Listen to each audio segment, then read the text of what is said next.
Sa Forbes, syempre mas marami silang pera kaysa dun sa simbahan dun sa mga probinsya. Siguro dapat humiling sila sa mismong, sa mismong simbahan. Kasi like, ito daw, sa kasong to, kung gusto mong masuspindi yung bishop, kailangan ang complaint mo sa Vatican pa. Si Pope lang ang may karapatan na suspendihin yung mga bishops at para mapangaralan sila na bawal silang mag-misa. Yun yung pinaka-suspension nila. That is, if kung may magpa-file ng complaint sa Vatican. O, di sana may separation of church and state. Tama, that's Sana right. sa Vatican sila may pera kasi ang yaman ng Vatican. Ang yaman talaga nila. Ako, good luck umabot sa atin yan.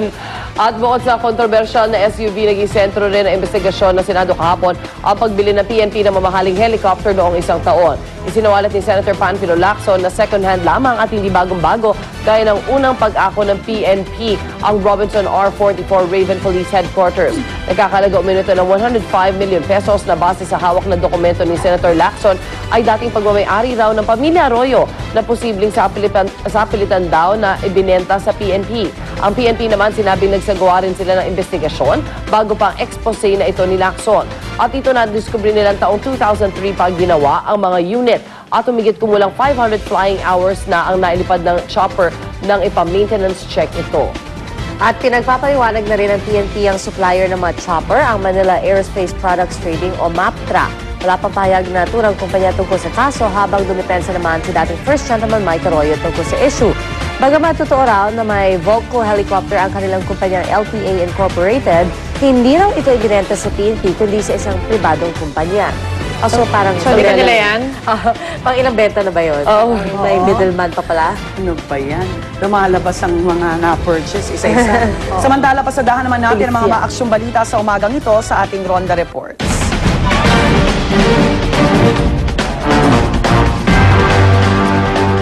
Inararo po ng isang 18-wheeler truck ang mga kabahayan sa Road 10, Tondo, Maynila kagabi.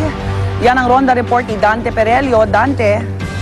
Yes, Rhea, isang 18-wheeler trailer truck nga na may kargang 40-foot container. Ganyan kalaking sasakyan ang umararo sa hilera ng kabahayan sa bahagi ng Road 10 sa may Tondo, Maynila bandang alas 11 kagabi.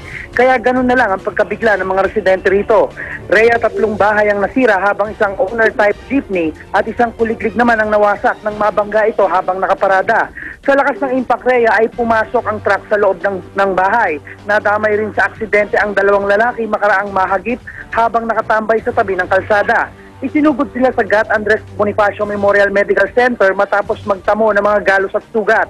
Ayon sa ilang saksi, Rhea, mabilis raw ang takbo ng truck nang mawalan nito ng kontrol. Agad namang tumakas ang driver nito na ayon sa kanyang 2 pahinante ay nakainom.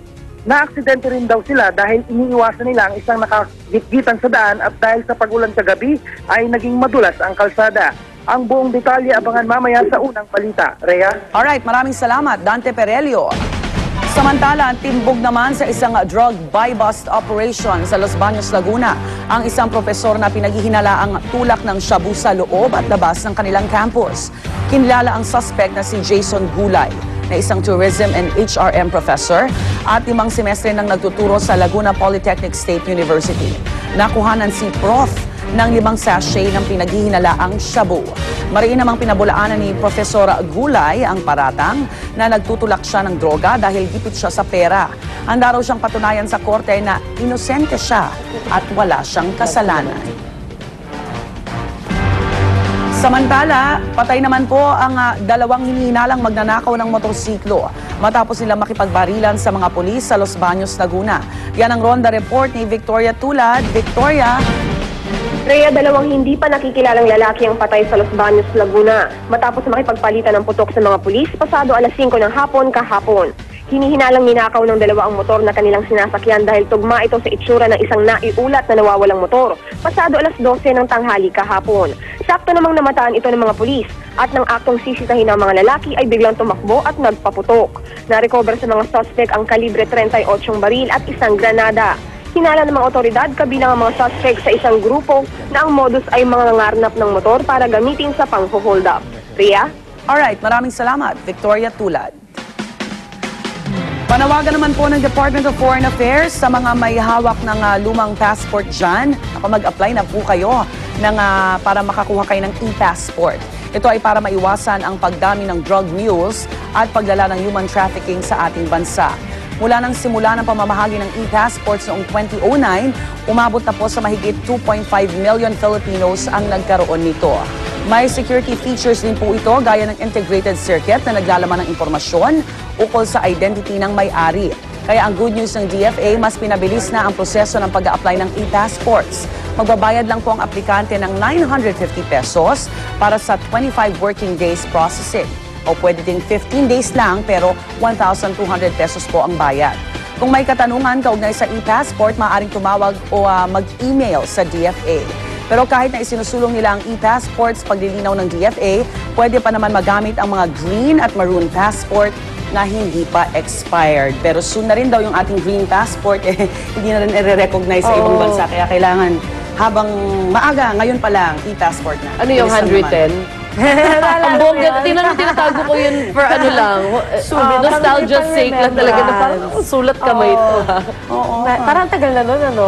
Pero ano tawag dito? Parang tayo na lang ata ang isa sa mga bansang wala pang e-passport, diba? So talagang Pero ito na. This is your chance. High-tech na tayo. Oo nga. Finally. So, ito na po mga kapuso, isang pambihirang sakit na tumama sa isang kababayan natin ng Cushing syndrome. Ito po ang pagkakaroon ng tumor sa pituitary gland na nagdudulot ng hindi pagkabalanse ng hormone levels kaya lumalaki ang katawan. Kaya kahit kakaunti lang kung kumain si Evelyn Zambrano, pataba pa rin po siya ng pataba at dahil sa sobrang bigat, hindi na niya po maitayo ng 36 na anyos ang kanyang sarili. Nagsimula noong 1993 ang paglobo ng katawan ni Evelyn at noong 25 years old pa lang siya, umabot na siya sa timbang na 230 pounds. Malayo po ito sa dating timbang na 95 pounds noong 18 years old pa lang siya. At huling nagtimbang si Evelyn noong 2007 pa, 320 pounds na siya noong panahon yon. Pero ngayon, ni magtimbang ng sarili, hindi na po niya magawa dahil hindi na raw kaya ng timbangan ang kanyang katawan. Pero hindi naman nawawala ng pag-asa si Evelyn at umaasa pa rin siyang matatanggal pa ang tumor na ito na nagpapahirap sa kanya. Kasi for a while din umasya siya sa albularyo. So medyo That's how naging they get. complicated. Kasi kung lumalaki ka na lang bigla, parang feeling mo nakulam ka kasi, Oh, di ba? that's exactly why. Kaya siguro siya doon pumunta. So kailangan tanggalin yung tumor. Tapos kailangan yata siguro mag-hormone medication para mabalance. Para mabawasan. O, para hindi na mangyari ulit, di ba? At naputol na isang paa niya actually, naputol na. Kasi parang naipit na raw yung mga ugat, parang From the namatay yung weight. mga ugat. So they had to remove one. So meron pa siyang isa, I think it's kanda kaliwa. Pero At saka syempre, kahit maayos yung sa sistema niya, malaki pa rin siya. Di ba? Parang Kasi kahit anong kainin niya eh, di ba? trahedya naman mula sa China. Sa China na naman, 12 po ang patay at 2 sugatan sa isang landslide na dulot ng matinding pag-uulan doon. Halos 9 na oras na bumuho sa malakas na ulan. Kaya naman nagkaroon ng landslide kung saan 5,000 cubic meters ng putik at bato ang umagos. Agad itong tinabunan ng 12 kabahayan doon. Mabilis namang nailunsad ang search and rescue operations kaya nagawa pa nilang mailigtas ang 2 sa mga biktima. Ayon sa weather report, naasahan na uulanin pa rin ang southern China sa loob ng 24 oras. Naka-standby na siguro lahat ng mga rescue equipment nila ngayon if they're expecting more rain. At samantala, isang Guinness World Record din ang nasungkit ng isang pub naman sa United Kingdom matapos sila makapagluto ng pinakamalaki at pinakamabigat na fish and chips. Ang fish and chips po ang tinuturing na national food ng United Kingdom. Kaya matagal na nilang inaasam na maakaw ang record na hawak ng isang American bar. Aba, hindi nga sila papayag niyan. Umabot sa 45.36 kilos ng fish and chips ang iniluto ng UK pub na buong araw nilang hinanda. Ayon pa sa Guinness, dapat galing lang sa iisang isda ang lulutuing fish and chips para magtala ng record. Kaya naman gumamit sila ng isang fresh halibut fish na may timbang na 18.4 kilos at kinailangan ng 16 na litro ng batter para mabalot ito ng husto. Nagpagawa pa sila ng specialized pan para magkasyang isda. Halos 7 oras namang pinapainit ang mantikang ginamit nila sa pagprito at 1 oras naman nila niluto ang isda. Ang fried chips naman nakapartner na isda, bigatin din at may timbang na 27.2 kilos. Ang sarap po. Ang laki ng halibut, So